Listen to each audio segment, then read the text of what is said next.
안녕하셨어요? 네, 좀 추워서 그런가요? 약간 다들 어신 것 같아요. 오래간만에 저는 강남에 내려왔습니다. 저는 강남을 거의 내려오지 않아요. 강북권에 살아서 강남에 올 때는 비자를 혹시 받아야 되는 게 아닐까라는 생각을 가끔 하기도 합니다. 오늘 제가 우리 그래도 이 사랑의 교회에서 제가 한 1년 일했기 때문에 이 동네 잘 안다고 생각하고 내비게이션 키지 않고 잘 왔습니다. 오다가 빨리 골목으로 들어가야지. 그러고서 이제 골목으로 들어가서 당연히 익숙한 골목이었습니다. 그래서 골목으로 들어가서 이제 좌회전하면 사랑교회가 나올 텐데, 근데 좌회전인데 사랑교회가 안 나와요. 이상하다. 그래서 거길 뺑뺑 돌았어요. 그러다가 지도를 보니까 제가 한 블럭 전에 들어갔어요. 그래서 재빠르게 다시 나와서 한 블럭 다시 내려와서 이제 교회에 왔습니다. 그 교회에 차를 몰고 오면서 그런 생각 들었어요. 이게 오늘날 우리 한국 교회와 그리스도인들의 모습이 아닐까. 길을 잘못 들어서 딴 데서 헤매고 있는 거죠. 빨리 나와서 원래의 길로 다시 들어가야 되는데 어쩌면 우리 많은 한국 교회와 또 많은 한국의 그리스도인들은 길을 잃은 채로 딴 데서 헤매고 있는 것이 아닌가라는 생각이 들었어요. 여러분들은 이제 1년을 마무리하시면서 또 제가 알기로는 이 마당 기도회를 하신 지가 벌써 7년 가까이 되신다는 이야기를 들었는데 여러분들은 교회가 뭐라고 생각하세요? 또 다르게 얘기하면 어떻게 하면 교회가 잘 성장해서 세상에 영향력을 끼칠 수 있는 그런 좋은 교회가 될 수 있을 거라고 생각하세요? 아마 사람들은 그런 좋은 교회가 되려면 아마도 목회자가 있어야 된다 이렇게 생각하시는 것 같아요. 좋은 목회자가 있어야 된다.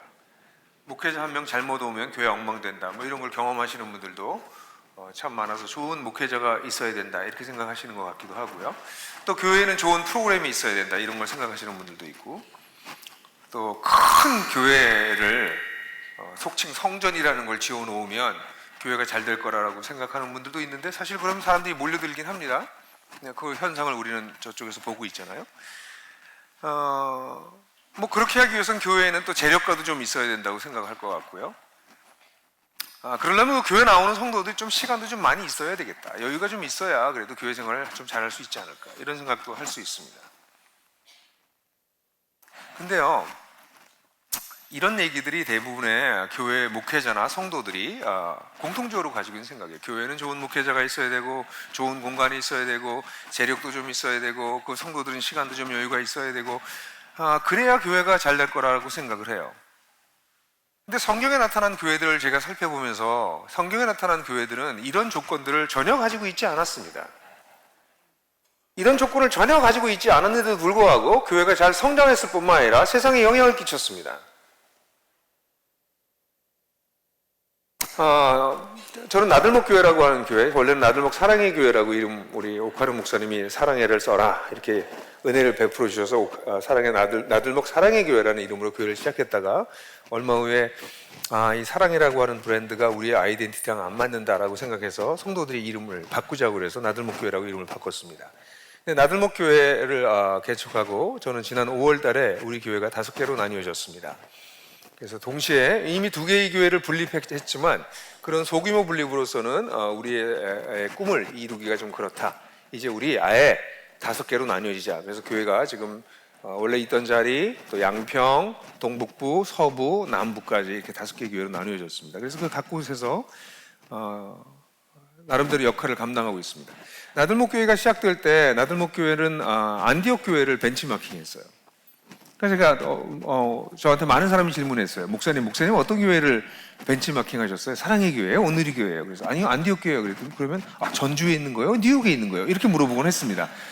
아니요, 사도행전 11장 13장에 있는 안디옥 교회예요. 그렇게 얘기하곤 했습니다. 실제로 안디옥 교회를 가지고 책을 제가 한 권 쓰기도 했는데 교회를 꿈꾼다는 책이 그 책입니다.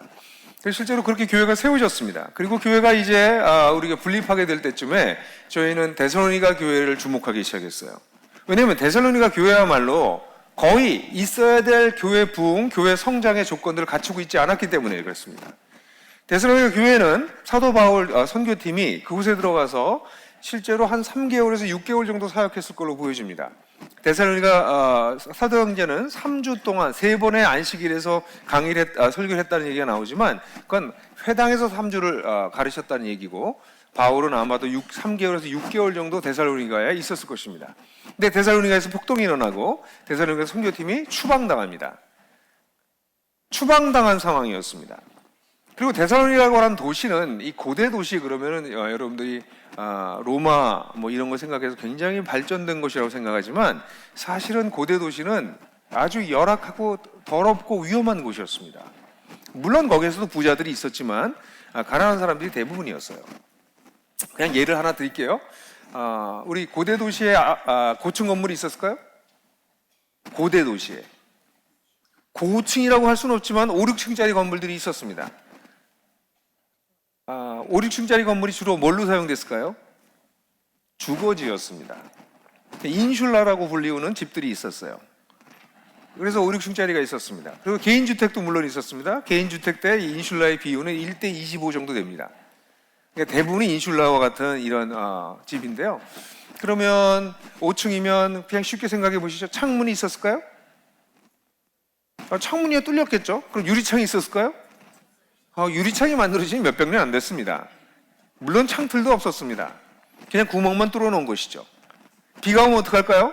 거적대기 같은 거로 막겠죠. 부엌은 있었을까요? 당연히 부엌이 있었겠죠. 그럼 연통은 어떻게 됐을까요? 바로 그 창문이 연통이었습니다. 배기를 할 수 있는 특별한 기술이 없었기 때문에 그냥 집을 지어놓고 그 안에서 음식을 해먹고 불을 떼니까 연기는 창문으로 나오겠죠. 그렇다면 화장실은 어떻게 됐을까요? 요즘 여러분 화장실 집 안으로 들어온 건 몇백 년이 되지 않습니다. 여러분들 가운데서도 화장실이 집 안에 있는 집을 갖기를 간절히 원했던 그런 시절이 있었던 분들 계시지 않나요? 그렇죠. 화장실은 집 밖에 있었어요 원래. 그러니 고대 도시에 화장실이 집 안에 있을 리가 없죠. 그러면 4, 5층 위에 사는 사람들은 용변을 어떻게 했을까요? 우리 과거에 요강이라는 걸 보셨나요? 요즘 박물관에 가셔야 보실 수 있는 건데요. 요강이라는 건 저는 보고 컸습니다. 요강이라고 하는 걸 사용했죠. 그럼 그게 가득 차면 어떡할까요? 가지고 내려와서 당연히 버려야 되는데 급할 때는 어떻게 했을까요? 창을 열고 그냥 버려야죠. 실제로 로마 법전에서는, 법전에 나오면 이런 얘기들이 나옵니다. 길을 가다가 하늘로부터 벼락을 받아서 그 재판에 고소한 케이스들이 있어요. 그 케이스가 어떻게 결론이 났을까요? 벼락을 맞은 네가 잘못이다. 그거 피해갔어야지. 그러면 그 도시 거리는 어땠을까요? 지저분하죠. 배수 시설도 제대로 되어 있지 않고 오물들이 길거리에 있고, 여러분들이 아시는 것처럼 여성들의 하이힐은 중세 때 이 배설물로 가득한 길을 피해가기 위해서 만들어진 게 하이힐이에요. 그러면 고대 도시는 어떻겠어요? 실제로 거기에는 죽은 동물, 심할 때는 유기된 태아의 시체, 사람들의 시체의 부분들도 그냥 버려진 채로 있었어요.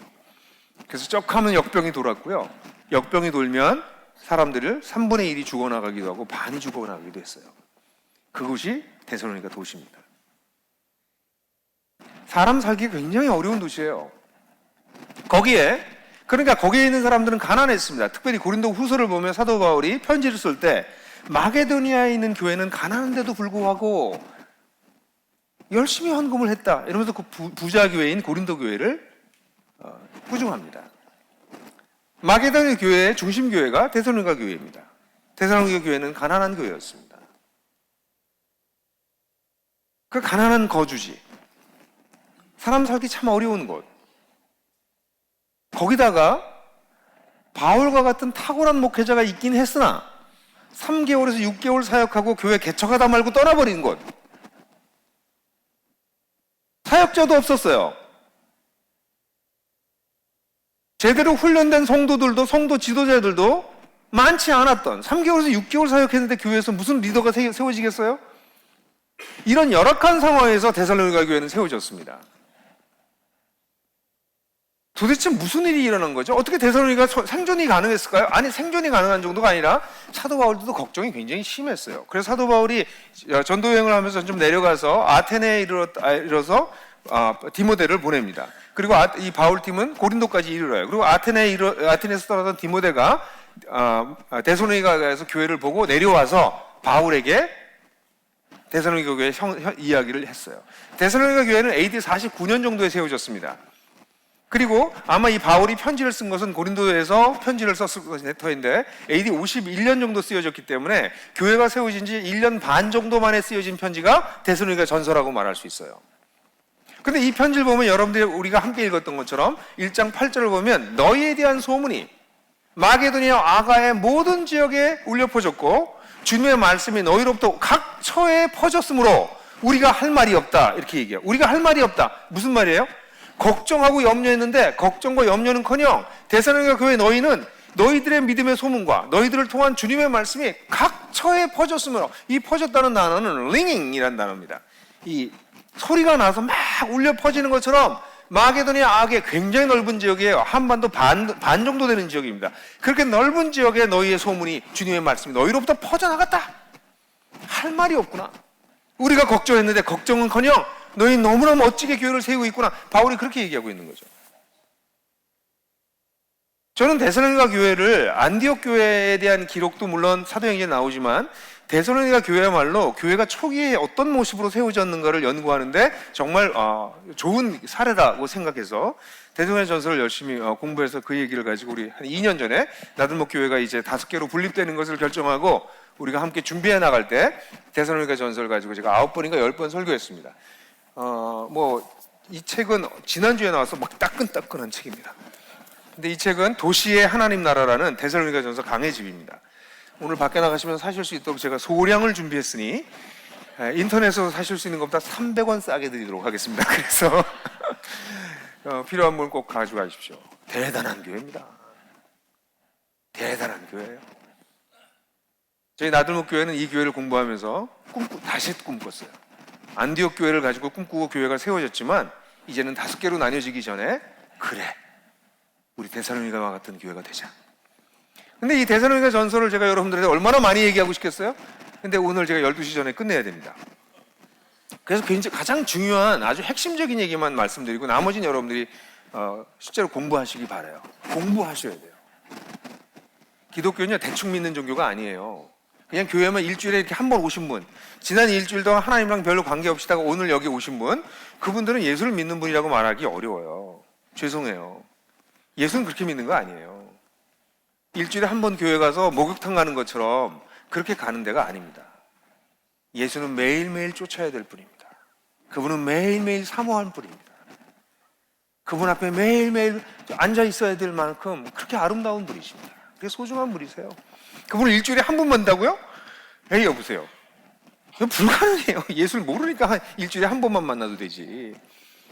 그래서 매일 우리가 주님을 배우고 연구하고, 그래서 예수님을 알아가면 알아갈수록 예수님에 대해서 매료되고, 매료되면 매료될수록 예수님을 더 따라가고 싶고, 예수님을 따라서 더 멋진 삶을 살아가고 싶고, 이런 막 소망이 일어나고, 이게 그리스도인의 삶입니다. 그냥 죽지 못해가지고 일주일에 한 번씩 와가지고 이렇게 예배드리고, 그래도 내가 구원은 받았지, 그러고 구원이 있나 이렇게 보서 구원이 아직 있구나, 그래서 집어넣고 또 일주일 내내 살다가 또 일주일 후에 와서 구원이 아직 있던가, 있구나, 이렇게 하는 게 기독교인의 삶이 아니에요. 예수를 몰라서. 어쨌든 그래서 이 데살로니가 교회는 도대체가, 생각해 보세요. 6개월 정도밖에 바울이 사역하지 않았는데 1년 반밖에 되지 않은 교회가 어떻게 영향력을 끼치게 됐을까? 저는 이것을 데살로니가 현상이라고 불러요.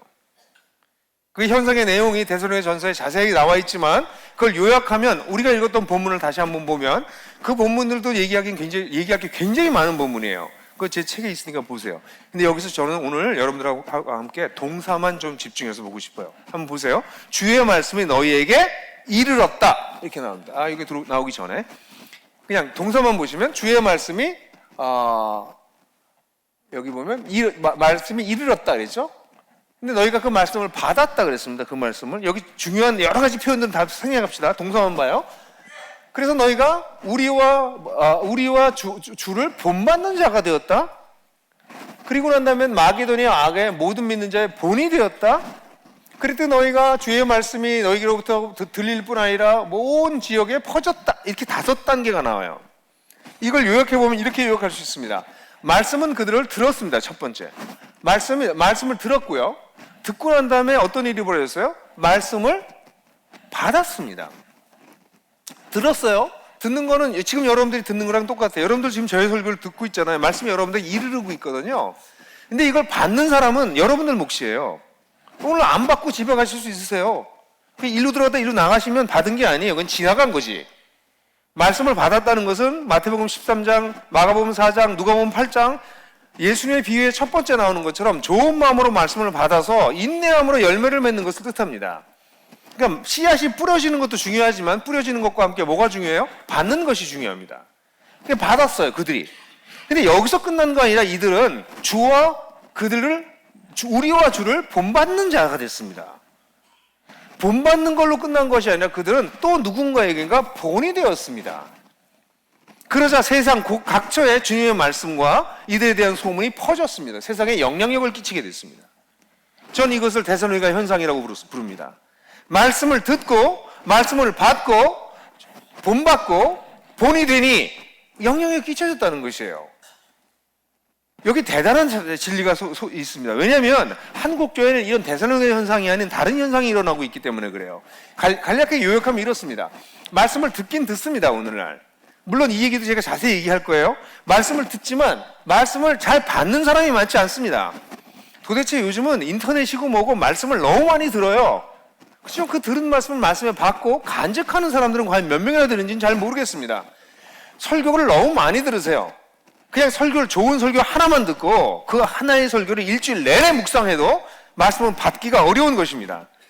근데 말씀을 전부 다 정보로 받아들이기 때문에 말씀을 듣기만 하는 거죠. 말씀을 받는 사람이 많지 않아요. 말씀을 받을 뿐만 아니라 그 다음에 더 심각한 문제는 본받는 일이 없습니다. 본받지를 않아요, 누구를. 당연히 나를 본받으라고 말도 하지 않습니다. 본이 되지도 않아요. 여러분 뭔가 좀 느끼고 계시죠? 점점 흐려지는 게 보이세요? 그랬더니 어떻게 됐어요? 세상에 영향력을 끼치는 거 안 보이네. 원래 선명하게 세상에 영향을 끼치는 것까지 나와야 돼요. 근데 이게 안 보이잖아요. 이거 제가 열심히 만든 거예요, 나름대로. 네? 스페셜 이펙트라고 해요. 여러분 보십시오. 말씀을 듣긴 들어요. 한국교회 말씀이 얼마나 많습니까? 주일마다 말씀이 넘쳐나고 인터넷마다 설교가 있습니다. 그러나 말씀을 잘 받지 않고요. 본받고 본이 되는 일은 거의 없고요. 그러니 교회는 세상에 전혀 영향력을 끼치지 못하는 교회가 되어버리고 말았어요. 이걸 하나하나씩 살펴봅시다. 말씀을 듣는 것부터 시작해 봅시다. 일단 말씀을 듣긴 듣는데 오늘날 한국교회 말씀이 홍수처럼 넘쳐나고 있는데 불행한 것은 예수님의 가르침을 전하는 것이 아니라 예수님의 가르침이 아닌 부분적인 성경의 가르침을 가르칠 뿐만 아니라 사람들을 즐겁게 하기 위해서 설교가 엔터테인먼트로 바뀌었어요. 짧아요, 설교 일단. 길면 안 됩니다. 여기서도 오늘 몇 시까지 한다고 그랬죠? 40분? 이 세상 40분은요, 드라마도 40분짜리 없어요, 요즘요. 예? 여러분 매주 보시는 그 드라마도 거의 1시간씩 돌아간다고요. 마음 잡고 보는 영화는 2시간 반씩 가요. 예? 근데 일주일에 한 번, 아니, 여러분들 일주일 내내 성경을 읽다 오시면 오케이. 왜 갑자기 얼굴이 어두워지냐고. 일주일 내내 성경 거의 안 보다 오신 분들이, 그분들이 또 길대, 설교가. 그분들이야말로 한 2시간 들어야 돼요. 매일 성경을 보시는 분들은 주일로 와서 10분만 설교 들어도 돼요. 근데 오히려 매일 성경을 보시는 분들은 설교가 더 길어도 좋다고 얘기하고, 오히려 매일 성경을 안 보는 사람들이 설교가 길면 힘들어해요. 그러니까 그분들을 교회에 모으고 그분들한테 11조를 받아야 되니까 교회 예배는 짧아지는 거예요. 아니 도대체 기독교의 진리가 얼마나 대단한 진리인데 일주일에 40분 듣고선 그 기독교를 믿냐고요. 40분도 긴 거예요, 여러분. 25분짜리 설교가 대부분입니다. 1시간 내에 끝내줘야 돼요, 교회를. 그래, 회전율도, 그만합시다. 이게 교회가 이게 어떻게 된 겁니까, 도대체? 하나님의 진리를 믿고 진리를 따라가는 사람들이 일단 진리를 제대로 듣지 않습니다. 그런데 시간의 문제보다 더 중요한 것은 내용의 문제예요. 왜냐하면 예수님께서 전하신 하나님 나라의 복음이 선포되지 않습니다. 아마 여러분들은 오히려 여러 설교자들이 오셔서 설교를 하니까 그래도 한국교회에 깨어있는 목사님들이 와서 설교하니까 하나님 나라에 대한 얘기를 많이 들으셨을 거예요. 저도 여러분 몇 번 말씀드렸지만 이걸 길게 얘기할 수는 없습니다. 뭐 열 몇 시간 이야기해도 시간이 모자랄 얘기지만 간단하게 요약하면 한국 교회는 이렇게 믿고 있어요. 우리가 살고 있는 세상이 있는데 세상을 살고 있다가 예수님의 십자가를 만납니다. 복음을 받아들여요. 복음을 받아들이면 십자가의 죄사함을 받아요. 그러면 이 죄사함을 받고 구원의 확신을 얻습니다. 그리고 우리가 이 죄된 세상 속에 어쩔 수 없이 살아가요. 그러다 죽으면 천당 가는 겁니다. 이게 오늘날 한국 기독교인들이 믿고 있는 기독교이며 대부분의 목사들이 전하고 있는 복음입니다. 여러분들도 이렇게 믿고 있는 분들이 많아요. 이게 뭐가 틀렸어요? 아니 우리가 이 세상을 살다가 나의 죄를 깨닫고 예수님의 우리의 대속적 죽음에 이 크신 사랑을 경험해서 그 예수님을 우리의 마음의 주인으로 받아들여서 예수님이 우리 주인이 됐지만 그렇지만 세상이 악한 세상에 살아가니 어쩔 수 없이 세상 속에서 힘들게 살다가 주일날 예배와 드리고 11조 하면 됐지. 어쨌든 그렇게 살다가 그렇지만 세상이 워낙 세상이 이 악한 세상이니까 그 세상 속에서 어떻게 우리가 뭐 어떻게 살 수 없지 뭐 할 수 없죠. 그러니까 주일날 와서 회개하고 마음을 또 깨끗이 하고 또 새롭게 하고 또 한 주를 또 큰 죄 짓지 않고 살려고 애를 쓰고 그러다 결국은 우리가 사모하는 죽으면 이제 천국에 가는. 그래서 우리가 장례식 때 뭐 천국 입성 예배 뭐 이런 천국 환송 예배 뭐 이런 예배 드리잖아요. 저 뭐가 틀렸어요? 틀린 게 아니고요. 빠졌어요. 뭐가 빠졌습니까? 예수님이 이렇게 안 가르치셨어요. 예수님 어떻게 가르치셨어요? 우리가 살고 있는 세상에 있는데 예수님이 오셨어요. 우리 크리스마스는 아니지만 크리스마스에 예수님이 오신 거 아니에요. 12월 25일 날 예수님이 오셨을 확률은 365분의 1입니다. 예? 오실 수도 있어요. 그날 역사적으로 살펴보면. 근데 365분의 1이고 특별히 날짜를 볼 때는 오히려 훨씬 이때가 아니었을 가능성이 많아요. 그래서 예수님이 오셔서 십자가에 우리를 위해서 돌아가셨어요. 십자가에 죽으셨어요. 그래서 예수님이 부활하셨어요. 예수님이 부활하심으로 말미암아 하나님 나라가 시작돼요. 예수님의 가르침의 핵심은 여기에 있습니다. 때가 찼다. 하나님 나라가 가까이 왔으니 회개하고 복음을 믿어라. 내가 하나님의 능력을 힘입어서 귀신을 내어 쫓는 것이면 하나님 나라가 너희 가운데 임하는 것이다. 하나님 나라가 임했다라고 가르치신 것이 예수님의 가르침의 핵심이에요. 그러니까 천국이라고 하는 것, Kingdom of Heaven 또는 Kingdom of God, 하나님의 나라 또는 하늘나라, 천국이라고 잘못 번역된 단어지만 하늘나라라고 번역하면 차라리 낫겠지만 어쨌든 하늘나라, 하나님 나라라고 하는 것은 죽으면 가는 것이 아니라 예수 그리스도가 주인인 것을 내가 받아들였을 때 2000년 전에 시작된 하나님 나라에 우리가 들어가는 것입니다. 이미 들어가는 것이에요. 이거 안 믿어요. 하나님 나라에 정말 들어갔기 때문에 우리는 하나님 나라 백성으로 사는 거예요. 이 세상에 발을 딛고 살지만 우리 소속은 저 위에 있다고요. 그게 평상시엔 비슷해 보인다고 세상 사람들하고. 근데 결정적인 순간에는 하나님 나라의 백성의 모습이 나타나요. 근데 오늘날 그리스도는 거꾸로예요. 평소에는 좀 달라 보여. 뭐 교회도 가, 성경책도 가지고 시기도 돼. 근데 결정적인 순간에는 똑같아. 그게 아니고요. 평상시엔 비슷한 거예요. 돈 벌고 직장 생활하고 사회 생활하고 비슷비슷해. 근데 결정적인 순간 보면 이 사람들은 위로부터 지령을 받아. 북이 아니고요. 위예요. 위로부터 지령을 받아. 제가 이래서 종북이라는 말을 들어요. 우리는요 지령을 받는 사람들이야. 우리는 어떤 면에서 세상에 간첩 이런 말 쓰지 말아야 되는데 그 세상에 우리를 위장하고 들어와 있는 사람들이에요. 우리 원래 소속은 어디야? 하나님 나라예요. 그 나라 백성이 돼버렸다고. 우린 지금 죽어도 괜찮아. 이미 하나님 나라에 들어가 버렸기 때문에. 그래서 하나님 나라가 언제 시작됐어요? 내가 예수를 믿을 때 시작된 게 아니라 예수님이 오셔서 죽으시고 부활하실 때 하나님 나라는 시작됐습니다. 인류의 역사 속에 시작됐단 말이에요. 이분들이 아멘도 안 하고 뭔 소리나 이러고 하고 계시네. 이거 엄청난 소식입니다. 근데 그 하나님 나라가 됐으나 안타까운 것은 이 세상도 지속된다는 것이에요. 이 세상과 하나님 나라가 같이 공존하다가 우리 주님이 다시 오시면 이 사람 안 중요해요. 이게 중요해요. 하나님 나라가 예수님이 다시 오실 때 이 세상은 완전히 심판당하고 이미 시작됐던 하나님 나라는 역사 속에 드러나게 될 것입니다. 보여지게 될 거라는 거예요. 이게 예수님의 가르침이에요. 자, 이 가르침하고 아까 보았던 그 그림표하고 보세요. 뭐가 달라요? 비슷하잖아요. 근데 중요한 걸 놓쳤다고요. 예수님의 사상의 가장 중요한 부분은 하나님 나라의 현재성이에요. 이 부분. 하나님 나라가 시작됐다는 것이에요. 여러분 이거 안 믿으세요. 이거 믿으면 달라져요. 이것이 교회 안에서 끊임없이 선포되어야 됩니다. 끊임없이 가르쳐줘야 됩니다. 그럼 달라질 수밖에 없어요. 무슨 예를 들까요? 무슨 예를 들까요? 예를 들 게 너무 많아요. 예를 들어봅시다. 이렇게 예를 들어볼까요? 지금 여러분들이 쓰고 있는 돈이, 제가 오늘 비밀을 알려드릴게요. 우리 화폐 개혁이 내일 일어난대. 화폐 개혁이 내일 일어난대요. 그래서 지금 우리가 쓰고 있는 10,000원짜리가 내일 100분의 1로 줄어가지고 얼마가 돼? 100원이 된대. 예? 그 비밀을 우리가 입수했어.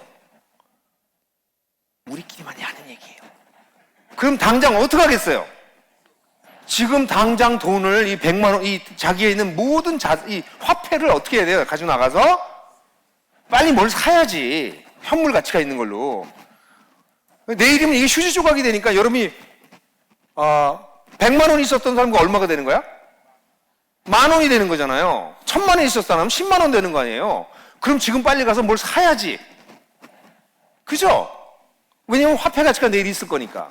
그러니까 지금까지 우리가 믿고 있었던 화폐는 무용지물이 될 거라는 걸 알아버렸으니까. 그렇게 안 하는 사람이 어디 있어요? 안 하는 사람 바보지. 근데 바보들은요, 나 시장에 나가보니까 갑자기 돈이 너무 많아졌어요. 옛날에 라면 하나 사려고 그러면 100원이면 됐는데, 1,000원이면 됐는데, 아니, 화폐가 많아지면 어떻게 돼요? 라면 하나가 500원이야. 아니죠, 2,000원이야. 그죠? 그러니까 자기 집에 있는 라면을 막 가져갔다 팔어. 이거 산수가 안 되시는, 경제가 안 되시는 분들 계시나? 예? 그러니까, 이게 라면이 1,000원짜리 갖다 팔면 2,000원이야. 2,000원 받을 수 있어요. 집도 팔아. 2억짜리 집이었는데 나가다 파니까 2억에 팔어. 10억에 팔 수 있어. 100억이죠. 어머나. 야, 1억짜리를 100억에 팔 수 있어요. 100억짜리 화폐가 막 들어와. 화폐 뒤집어 쓰고 자요. 와, 부자다. 내일 뭐가 돼요? 휴지가 되지. 지금 무슨 얘기하고 있는지 아세요? 이거 와닿지가 않으시네. 이거 어떡하나? 자, 이 세상에 속해서 여러분들이 이 세상의 가치 가지고 살다가 이게 전부 다 사라질 거예요. 하나님 없는 이 세상의 모든 가치는 사라질 겁니다. 하나님 무시했던 모든 것들이 사라져요. 하나님이 중심이 되지 않았던 모든 것이 사라진다고. 하나님의 중심이 되는 모든 것으로 바뀌는 날이 와요. 그러면 하나님 중심으로 살지 않았던 모든 것이 사라질 건데, 그걸 위해서 열심히 사세요? 하나님 나라가 시작됐으니까 이제 하나님의 다스림을 받고 하나님을 위해서 사는 것만이 영원할 거라고. 근데 이걸 위해서 사는 게 당연한 거 아니에요? 이렇게 하나님 나라를 위해서 사는 게 헌신이라고요? 여보세요. 여러분, 화폐 개혁이 일어나서 집에 있는 돈 가지고 나가가지고 돈 다 갖다가 현물성이 있는 라면이든 뭐든 사오는 게 헌신이에요? 상식이지. 신앙생활을 헌신이라고 생각하시는 분은 기독교를 아직 이해를 못한 분들이에요. 신앙생활은 헌신이 아니에요. 이건 상식이에요. 이 땅에 있는 것들이 사라질 것을 알아버린 거예요, 우리는. 하나님 없이 돌아가고 있는 이 땅의 모든 것들이 사라진다는 것을 알아버린 것이에요. 그래서 하나님 중심으로 나의 삶과 나의 사회생활과 나의 모든 것을 재편하는 것이 그리스도인들이에요. 왜? 그것만이 영원할 것이니까. 근데 이게 헌신이라고요? 나들목교에서는 헌신 예배를 안 해요. 그래서 늘 우리가 무슨 헌신이야? 이건 상식이지. 이런 이 특급 비밀을 알아버린 거예요. 우리는 화폐 개혁이 일어난다는 것보다 이거보다 비교할 수 없는 엄청난 비밀을 우리는 알아버린 거예요. 누굴 통해서? 예수님이 이 땅에 오셔서 죽으시고 부활하심으로. 그래서 하나님 나라가 시작됐다고요. 지금 여러분들이 제 얘기를 들으면서도 저 뭔 소린가 이런 분들이 계시면 여러분 기독교의 본령에 아직 닿지 못하신 분이에요. 그냥 죄사함을 받으면 천국 간다고 믿고 있는 이 잘못된 게 아니라 한 부분적인 복음에 여러분들이 세뇌받은 거예요. 초기 성도들이 왜 이렇게 변했는지 아세요? 초기의 성도들이 왜 이렇게 다른 종류의 삶을 살았는지 아세요? 그들은 하나님 나라가 시작됐다는 것을 알아버렸어요. 그래서 그 하나님 나라를 살아낸 거라고. 그래서 그들의 삶이 다른 거예요. 평범할 수 없었던 거죠. 제가 이 얘기를 오늘 더 하고 싶지만 오늘 2부, 저희 오후 시간을 다 제낄 수가 없어서. 여러분, 성경 전체가 이 얘기를 하고 있어요. 예수님이 이걸 설명하고 싶어서 내가 하나님 나라를 무엇으로 비교할까 막 고민하면서 가르치세요. 성경 다시 읽어보세요. 마태복음, 마태, 마가, 누가복음에 가득 차 있는 하나님 나라는 바로 이걸 설명하고 있어요. 근데 이런 것들이 교회의 상식이 되어야 되는데 이걸 처음 들어본 것 같은 표정으로 앉아 계신 분들이 계시니까 제가 괴로운 거예요. 아니 처음 들어본 것이 문제가 아니라 여러분들의 삶의 자체가 아니 교회 나와주고 뭐 신앙생활하고 헌신. 에이 여보세요. 기독교가 뭔지도 모르시는 분들이야. 무슨 헌신이야 헌신은. 우리가 하는 건 전부 영혼으로 넘어가는데. 제가 며칠 전에 아파가지고 병원에 갔어요. 심장이 좀 안 좋아요. 병원에 입원해서 뭐 조사하고 검사하고 그래가지고 뭐 약간 좀 위험하지만 조심해라. 그래서 제가 퇴원했어요. 근데 그 주에 전주에서 제 설교가 있어서 다른 건 다 캔슬할 수 있었는데 바로 지난주에요. 전주 갔어요. 근데 제가 설교하면 이렇게 조용히 안 하잖아요. 열심히 해요. 그러니까 이게 제가 이제 심장이 어떻게 될지 모르죠. 전 이제 갑자기 심장이 설 수 있는 사람이어서. 그러니까 물어보니까 의사 선생님들이 계시다고 그러더라고요. 그래서 심폐소생술 하시죠? 다 한대요. 그래서 혹시 제가 넘어지면 저 심폐소생술 해주세요. 그러고서 막 설교했어요. 아니 그게 무슨 헌신이냐고. 그러다 죽어도 괜찮지. 할렐루야. 아니 난 주님을 위해서 지금 하고 있잖아요. 뭔가를. 물론 그렇다고 전부 주님을 위해서 하는 건 또 아니에요. 거기 약간 자기 의와 자기 자랑과 자기 성취와 이것도 약간 묻어 있어요. 그건 또 딱 빠져. 예? 주님을 위해서 일할 때 우리가 그런 부분들은 다 결국 빠져요. 싹 빼내세요 하나님이. 그거 어떻게 하실지 되게 궁금해 나는. 근데 뭐 그렇게 어렵지도 않아. 우리 어머니가 옛날에 갈비찜 찌실 때 보면 갈비찜을 찌셔서 그날 밖에 놔두면 기름이 쫙 빠지더라고요. 그럼 건져내지고 또 끓여서 이렇게 기름 빼잖아요. 나중에 정말 순살코기만 가지고 갈비찜을 만드시더라고요. 우리 속에 이렇게 들어가 있는 지방들, 나를 위해서 살았던 모든 것들이 갈비찜에 기름 빼듯이 빼내는 날이 올 거라고. 인류 사회의 그런 것도 빼낼 거라고. 인류 문명도 빼낼 거라고. 예? 그래서 하나님만을 위한 것만이 남아서. 그래서 그 비전이 뭐야? 물이 바다 덮음 같이 여호와를 아는 지식이 온 세상에 가득하리라. 예? 어디를 봐도 여호와를 아는 지식이에요. 여러분 여기 주님이 보이세요? 흔들지 마세요. 주님이 보인다고 손 들면 그러면 병원 데리고 가야 돼. 여기 주님 안 보이잖아. 주님이 안 보이죠? 옆에 사람 보세요. 주님의 영광이 나타나나요? 아유 이 목사님 얼굴이 주님의 영광은 그냥 피곤만 나타나네. 예? 근데 주님의 영광이 나타난다고 얘기하는 건 믿음의 고백이지 나타나는 게 아니라고. 근데 그날에는 여러분들이 저를 보면 하나님의 영광을 보시게 될 거라고. 이 건물을 보면 여기 하나님의 영광이 나타날 거라고. 우리가 했던 모든 문명과 사회와 인간 사회의 모든 것 속에 하나님의 영광이 드러나고 인간의 욕망과 인간의 자랑과 인간의 헛된 것들은 다 사라져 버릴 거라고요. 그날이 온다고. 그게 기독교예요. 그러니까 우리가 헛짓 안 하는 거예요. 이상한 목회하는 사람들이 많아. 그분들은 이 하나님 나라를 몰라서 그래요. 어떻게 그렇게 그런 목회를 하냐고. 그따위 짓을 하냐고. 하나님 나라를 모르니까 그러죠. 이미 시작된 하나님 나라, 영원으로 이어질 하나님 나라, 마지막 날 모든 악한 것들을 재버리실 그 하나님 나라, 이 하나님 나라의 복음이 사람들에게 들려지지 않는다는 것이에요. 여러분들이 목사님들조차도 이걸 잘 가르치지 않으세요. 이건 목사들 책임이에요. 근데 여러분들 목사님 탓하지 마세요. 여러분 한글 읽으시죠? 한글 읽으시나요? 뭐 또 영어도 하시는 분도 계시잖아. 문맹이 아니잖아요. 성경을 읽으세요. 마태, 마가, 누가복음 다시 읽으세요. 하나님 나라에 대해서 설명한 책들 보세요. 제가 하나님 나라에 대해서 관련된 책들을 많이 썼으니까 뭐 제 책이 아니어도 보세요. 근데 하나님 나라에 대한 문제가 뭐냐면 오늘날은 하나님 나라가 대세여서 하나님 나라를 모든 사람이 얘기해. 근데 제 관심은 예수께서 전하신 하나님 나라예요. 내가 얘기하고 싶은 하나님 나라 말고, 자기 정치 성향에 따라 말하고 싶은 하나님 나라 말고, 자기 영적인 취미에 따라 말하는 하나님 나라 말고 예수님이 전하신 하나님 나라가 무엇이었냐는 것이죠. 그건 여러분 책임이에요. 그 설교 이렇게 들으면서 저분은 하나님 나라 모르는 설교를 하고 있군. 저 설교는 지금 하나님 나라의 현재성을 알지 못하는 설교군. 이게 분별되셔야 돼요. 근데 이 얘기를 길게 할 수는 없어요. 제가 진짜 얘기하고 싶은 부분은 여기 여러분들 가운데는 이 하나님 나라를 그래도 이해하시는 분이 계세요. 근데 이 하나님 나라를 이해하면 어떤 일이 벌어지냐면 우리 인생이 달라져요. 옛날 화폐 가지고 안 산다니까? 화폐 바꾼다니까 계속해서? 하나님 나라에 따라 산다니까요. 이거 하나님 나라 따라 살지 않으면 아직 못 본 거예요, 여러분들이. 절대 안 못 본 거야. 아직도 이해가 덜 돼. 여러분 더 세속적인 예를 들어드릴게요. 여기 아파트가 보통 요 강남이 요즘 얼마쯤 하나요? 좀 쓸만한 거? 예? 한 10억? 20억? 요즘 쓸만한, 역시 강북과 강남은 다른 것 같아요. 근데 20억짜리 아파트를 오늘에 한해서, 잘 들으세요. 오늘에 한해서 1,000만 원에 드려요. 20억 아파트를 1,000만 원에 드려요. 근데 여러분 수중에 1,000만 원이 없어. 그럼 어떡하실 거예요? 못 사요? 아니, 빚을 내서라도 1,000만 원 가져와야지. 여러분, 20억짜리를 1,000만 원에 준다고 그러면, 이런 천박한 예를 드는 건 용서하세요. 20억짜리를 1,000만 원에 준다면 여러분 가만히 있을 사람 없어요. 그걸 이따가 지금 몇 시야? 12시까지래. 그럼 다 일어나서 나갈걸?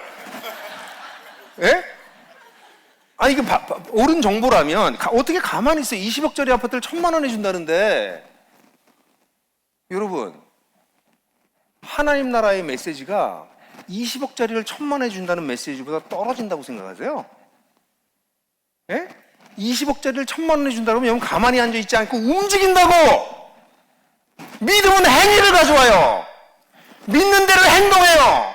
안 믿으니까 행동 안 하는 거지. 하나님 나라를 발견하고 믿게 되면 우리는 행동하지 않을 수 없어요. 어떻게 20억짜리를 1,000만 원에 준다는 거랑 비교를 하냐고, 하나님 나라가. 그래서 예수님께서 말씀하신 게, 밭에 보화를 발견한 사람은 온 재산을 팔아서 그 밭을 샀다! 그 말씀이 그 얘기예요. 하나님 나라를 발견하지 않으니까 여러분들이 안 변하는 거예요. 여러분들이 변하려고 아무리 애를 써보세요. 변하나? 절대 안 변해요. 기독교는 그렇게 변하는 게 아니에요. 진리를 발견하고 그 진리에 끌려가는 거예요. 진리를 발견하면 진리가 우리를 끌고 간다고. 가만히 놔두질 못해요. 그렇잖아요. 20억짜리를 1,000만 원에 준다 그래도 사람이 움직이는데, 이 천박한 예를 하니까 이해가 되잖아요. 근데 하나님 나라가 어떻게 20억하고 1,000만 원하고 비교하냐고. 그래서 이 복음을 제대로 듣고 받아들이면 그럼 사람이 변해요. 첫 번째는. 근데 일단 한국 교회에서는 이 일이 복음이 제대로 들려지지 않기 때문에, 그리고 자기가 듣고 싶은 소리만 들어요, 다. 그러니까 자기 계몽적이고 자기 개발적이고 심리학적이고 엔터테인먼트적인 설교들만이 유행하는 것이죠. 예수님이 전한 설교를 그 메시지에 집중하지 않는 거죠. 근데 이런 말씀을 들었다 할지라도 그 다음에 문제가 있는데, 두 번째는 본을 받는 것이에요. 여러분들한테 물어볼게요. 여러분들이 신앙생활 하시면서 여러분들이 본받는 사람이 있으세요? 여러분들 주변에? 돌아가신 오카는 목사님 그렇게 말씀하지 마세요. 그분 돌아가셨어요. 예? 한경직 목사님, 슈바이처, 잘 알지도 못하는 분들 막 대지 마세요. 여러분들이 이제 본받는 사람, 살아있는 여러분 본받는 신앙의 선배가 여러분 주변에 계세요? 이렇게 살펴보면서 저분 저런 걸 따라가야지 하고 본받고 따라가고 계시나요? 안 본받고 계겠다는 얘기는 무슨 얘기냐면요, 본받는 사람이 없는 사람이 대부분이야, 얼굴 보니까. 네? 본받는 사람이 없다는 얘기가 뭔지 아세요? 나랑 예수님 사이에 내가 다 제끼고 예수님 뒤에 딱 붙었어. 내가 본받을 사람이 없네. 난 오직 주님만 본받을 뿐. 왜냐면 내 앞에 나보다 앞선 사람이 없으니까. 그런 사람은 본받을 사람이 없어요. 또는 자기 앞에 많은 사람들이 주님을 따라가고 있음에도 불구하고 본을 받지 않는 사람들은 교만한 사람이에요. 저 사람은 저게 부족하고, 저 사람은 저게 부족하고, 저 사람은 저게 부족하고, 에휴, 다 인간은 그렇지 뭐. 오늘 많은 그리스도인들이 본받지 않고 있습니다. 본을 받질 않아요. 이렇게 본을 받지 않으니까 그 사람들이 뭐라고 그러냐면, 나를 본받지 마세요. 이래요 또. 목사님들도 그래. 내 설교는 들으시지만 저는 본받지 마세요. 지나가세요. 지나가세요. 자, 여기 예수님 믿었잖아요. 저기 예수님 따라가잖아. 그럼 나는 여기 있고, 나는 본을 받지도 않고 본이 되지도 않고, 당신은 지나가세요. 지나가세요. 그리고 앞에 서가지고 목 지나게 딱 막고 있어. 무슨 얘기인지 아세요? 기독교는요, 본받는 종교예요. 제가 썼던 책 중에 지금 리메이크해서 나오는 책이지만, 교회 안에 거짓말이라고 하는 책 속에 썼던 여러 교회 안에 있는 거짓말 중에 하나가, 교회는 사람 보고 다니는 데가 아니고 하나님 보고 다니는 데야. 그렇게 말하는 게 거짓말이에요. 교회는요, 하나님이 안 제가 그렇게 말하는 사람한테 물어봐, 붙들고. 대군 하나님이 보여? 너도 안 보이는 하나님을 왜 그 사람한테 보라고 그래? 교회는요, 하나님 보고 다니는 데가 아니에요. 사람 보고 다니는 데예요. 그게 기독교의 가르침이에요. 지네들이 엉터리로 사니까 사람 보는 게 아니고 하나님 보는 거라고 거짓말하는 거예요. 속지 마세요. 그런 거짓말 하지 마세요. 사도 바울이 내가 그리스도를 본받는 자 된 것처럼 너희는 나를 본받는 자가 되라고 하는 말은 기독교의 본령을 가르치고 있는 거예요. 사도 바울이 완전해졌기 때문이 아니야. 사도 바울은 그리스도를 본받으면서 끊임없이 자기 몸을 앞으로 내들면서 선한 싸움을 싸고 달려갈 길을 달려가고 있었어요. 그래 열심히 달려가고 있었기 때문에 그래서 뒤에 따르는 자들에게 너희는 나를 본받는 자가 되라. 나 달려가고 있으니까 넌 날 따라와. 그렇게 얘기한 거예요. 기독교에는요, 예수를 믿는 순간부터 본이 돼요. 누구에게? 예수 안 믿는 사람한테. 당연히 본이 되는 거예요. 예수를 믿고 막 성장하기 시작해서 하나님과 뭐 큐티도 하고 하나님과 인격적인 관계가 생겨서 좀 관계를 맺을 줄 알게 됐어요. 그럼 이 사람은 예수 막 믿는 사람에게 본이 되는 거예요. 우리는 이 거대한 행렬에 속해 있다고. 그런데 본 받지도 않고 본 되지도 않으니까 거기에 정체되어 있는 거죠. 그리고 기독교가 이런 거라고 얘기를 해요. 아니, 기독교는 역동적인 거예요. 기독교는 예수님을 따라가는 종교야. 그래서 저는 오늘 이 메시지를 전하면서 여러분들에게 제가 여러분들에게 감히 여러분 저를 본받으세요 이렇게 얘기한다니까? 아이고 싫으면 관두시고. 근데 나는 바쁘다고 지금. 예수님 따라가기 바쁘다고. 댁들이 나를 안 따라와도 할 수 없어. 난 예수님 따라가야 돼. 나보다 앞서셨어요. 그럼 난 본받을 거라고 여러분들을. 인생에 어떻게 모든 면에서 앞설 수 있어요? 그럴 수 없어요. 어떤 부분은 부족한 부분이 있어요. 그러나 주님을 따라가는 면에 있어서, 주님의 진리를 알아가는 면에 있어서, 주님의 진리를 순종하는 면에 있어서 앞선 자들이 있다면 그들을 본받으셔야죠. 근데 본을 받지도 않고 본이 되지도 않으니까 밤낮 그 자리에 서 있는 거예요. 본을 받고 본이 되려면 그 다음에 나타나는 현상이 뭐예요? 그 속에 나타나야 될 게 같이 살아야 됩니다. 일주일에 한 번 만나서는요, 본 받고 본이 될 일이 없어요. 지금 여러분들 상태가 어떠세요? 옆에 분 한번 살짝 보세요. 괜찮죠? 지금 여러분 상태가 최고의 상태일 때야. 제일 그나마 나은 때라고요. 여러분 진짜 모습은 언제 나타나요? 요 예배당 밖을 나가서 운전하고 나가면서 신경질 내기 시작할 때부터 시작해서 집에 들어가서 여러분 사시는 그 꼴이 그게 여러분이에요. 지금은 어떤 상태야? 최상의 상태. 최상의 상태야 지금. 신경질도 안 내시네 여기 보니까. 여러분 이렇게 와서 종교 생활하는 걸로는 사람이 안 변해요. 여러분 속이 드러나는 공동체가 있으셔야 돼. 여러분 다락방 하는데 다락방도 좋아요. 근데 뭐 방학도 하고 그러시더라고. 뭐 방학도 하실 수 있어요. 근데 나들목교회 가정교회는 방학 없습니다. 아니, 교회가 방학을 하나요? 그런 거 없습니다. 그냥 우리 계속 모입니다. 그리고 모일 때 반드시 부부가 같이 모여요. 남자 여자 나누지 않습니다. 저는 옥하는 목사님이 다락방에서 남자 반 여자 반 나누는 거 이해는 가나 그게 사람을 성장시키지 않는 방법이에요. 덜 성장시키는 방법이에요. 왜? 부부가 딱 와 있어야 그 인간들이 보여요. 여자들끼리 모여가지고 막 남편 얘기하고 그러면 모든 여성은 그냥 피해자일 뿐이야. 남자들끼리 모여서 얘기하면 여자들은 남자 세계를 이해를 못해. 근데 둘이 딱 앉혀놓으면 그들의 모습이 있는 그대로 다 나타나요. 남자가 막 얘기하고 있는 건 여자는 고개를 숙입니다. 여자가 막 얘기하는 건 남자는 한숨 쉽니다. 속일 수가 없어요. 본이 되고 본을 받으려면요, 이 얘기는 무슨 얘기냐면 사도 바울이 데살로니가전서에서 끊임없이 하고 있는 얘기가 뭐냐면 너희가 보아서 알았다. 보아서 알거니와 오이다떼 너희가 안다. 너희가 알고 있다라는 단어를 반복하고 있어요. 짧은 기간 바울이 데살로니가에 있었지만 바울은 어떻게 자기가 살고 있는지 사람들에게 다 보여줬어요. 이 본문에도 나오잖아요. 5절에 6절에 너희 속에서 어떻게 했는지 너희가 과연 안다 라고 얘기하잖아요. 여러분 우리 이 사랑의 교회 우리 마당 기도회 여기 모이시는 여러분들이 이렇게 기도회로 모이는 것만 가지고 여러분들 안 변하세요. 그렇게 사람 변하지 않아요. 사람은 언제 변하냐면 내 바닥을 드러낼 수 있는 공동체가 있을 때예요. 내 있는 모습을 그대로 다 드러낼 수 있는 공동체가 있을 때 거기서 사람들이 부대끼면서 크기 시작해요. 뭐와 함께? 이미 받은 진리와 함께. 말씀을 듣고 말씀을 받은 것을 가지고 그렇게 인티미트한 그런 인격적이고 친밀한 관계 속에서 자기를 숨길 수 없는 곳에서 같이 살아갈 때 사람은 성장하고 변하기 시작해요. 그뿐만 아니라 이 속에서 본이 되고 본을 받는 면에 있어서 그리스도인이 해야 될 가장 중요한 게 뭐예요? 하나님 나라의 복음을 하나님을 알지 못하는 사람들에게 소개하는 것이에요. 그래서 그들이 예수를 믿을 수 있게 해서 우리를 따라오게 만드는 것이에요. 그래 그뿐만 아니라 우리가 계속 걸어가면서 그들이 예수님을 따라서 잘 성장할 수 있게 돕고, 더 나아가서 어느 날 우리와 함께 예수님의 제자가 돼서 예수님을 따라가는 삶을 살 수 있도록 끊임없이 그들을 격려하고 그들을 이끄는 삶이에요. 근데 이런 삶이 없잖아요. 그러면 교회 재정이 아무리 깨끗해도, 쓸데없는 건물 안 지어도, 교회가 아무리 정상적으로 돌아가도 그건 교회라기보다는요 그냥 건강한 조직이에요. 오늘날 너무나 많은 교회가 건강한 조직도 되지 못하고 있는 것이 안타깝지만, 교회를 갱신하고 교회를 새롭게 하겠다는 사람들조차 결국 꿈은 건강한 조직이야. 무슨 NGO 세울 일이 있어요 우리가? 건강한 조직이 우리 꿈이에요? 아니에요. 이 깨지고 망한 세상에 영향력을 끼치는 거라고. 살아있는 영향력을 끼치는 거라고. 이 살아있는 영향력은 돈으로 하는 게 아니고요, 건물 가지고 하는 게 아니고요, 훌륭한 목회자의 설교를 가지고 하는 것도 아니고요, 프로그램 가지고 하는 것도 아니고 여러분의 삶을 가지고 하는 것이에요. 그럼 여러분의 삶이 변화되어야 돼요. 뭘로?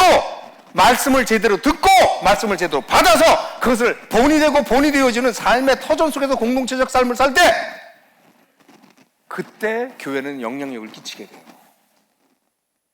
교회에서 모여서 밤낮 회의하셔봤자 아무것도 안 변해요. 교회에 모여서 기도를 열심히 해도 사람이 안 변해요. 왜냐면 그 기도는 다른 종류로 일하는 것이, 사람이 변하는 것은 진리와 인격적 만남이 있을 때만 변해요. 이 두 가지가 있을 때. 그러면 교회는 영향을 끼치게 됩니다. 나들목 교회는 1,400명밖에 되지 않았어요. 1,400명인데 그 400명이 5개로 나눠졌어요. 근데 그 속에서 일어나고 있는 일들은 제가 놀래요. 제가 막 자랑할 수 있는데 시간이 없어서 못하겠어요. 진짜 너무 놀라워요. 노숙인들을 돕다가 너 나가서 노숙인 야구단을 만들지 않나, 청년 노숙자들 될 수 있는 사람들을 위한 리커버리 센터를 만들지 않나, 같이 모여 사는 공동 주거가 생기질 않나, 그래서 온갖 다양한 공동 주거의 시도들이 막 일어나질 않나, 그래서 어디선 별내 같은 데는 아예 협동조합으로 아파트를 짓질 않나, 그 내년에 우리 540세대 아파트 짓는데 거기 60세대가 나들목 가족들이 들어가지를 않나. 그게 겨우 18년밖에 안 된 교회에서 나타나는 현상들이에요. 그거 하나하나 설명하려면 그 하나하나만 설명을 해도 몇 시간 걸리는 일들이에요. 그 일들이 어떻게 일어났을까요? 제가 했을까요? No. 저는 한 가지예요. 저는 하나님 나라의 복음을 열심히 가르쳤어요. 그리고 성도들에게 이렇게 삶을 살 수 있도록, 공동체로 삶을 살 수 있도록 무단히 격려했어요. 그랬더니 그들이 성장해서 영향력이 생겨서 막 세상을 변화시키려고 애쓰기 시작하는 거예요. 이론이 아니에요. 에너지가 속에 쌓이면 반드시 밖으로 흘러나갑니다. 에너지가 없는데 쥐어짜면서 사람만 상합니다. 하나님 나라의 복음이 우리에게 제대로 들려지고 본받고 본이 되는 진짜 삶이 있으면 우리 속에 뭐가 생겨요? 에너지가 생기기 시작해요. 그리고 이 에너지는 흘러나갑니다. 그런 놀라운 일이 데살로니가에서 일어났어요. 그것을 데살로니가 현상이라고 불러요. 저는 이 일이 여러분들에도 일어나길 바라요. 여기 교회의 리더들이 뭘 결정하는 상관없어요. 뭘 결정해도 그게 되는 게 아니에요. 뭐가 돼야 돼요? 진리의 말씀을 깨닫고 그것을 살아내는 공동체가 있으면, 그게 5명이 되든 10명이 되든 3명이 되든 소수의 사람들이 여러분들과 함께 그 길을 가고 있으면, 여러분들은 시간이 지남에 따라 세상에 영향력을 끼칠 수밖에 없어요. 목회자가 없어도, 돈이 없어도, 건물이 없어도 이게 바로 성령께서 이끄시는 교회이기 때문에, 그런 놀라운 삶을 여러분들이 살아내시고 누리게 되기를 간절히 바랍니다. 이 시간에 찬양 하나 하고 제가 같이 기도하겠습니다. 찬양은 제가 작사한 노래인데요. 저희 이 데살로니가전서 우리가 같이 강해하는 동안에 같이 불렀던 데살로니가인의 노래라고 하는 노래입니다. 여기 악보가 아마 뜰 겁니다. 그래서 한번 같이 불러보겠습니다.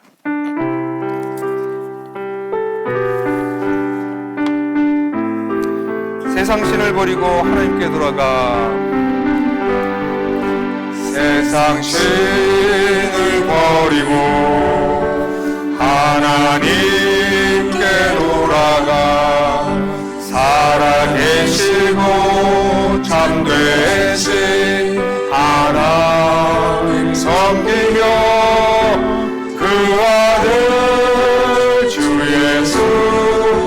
오시기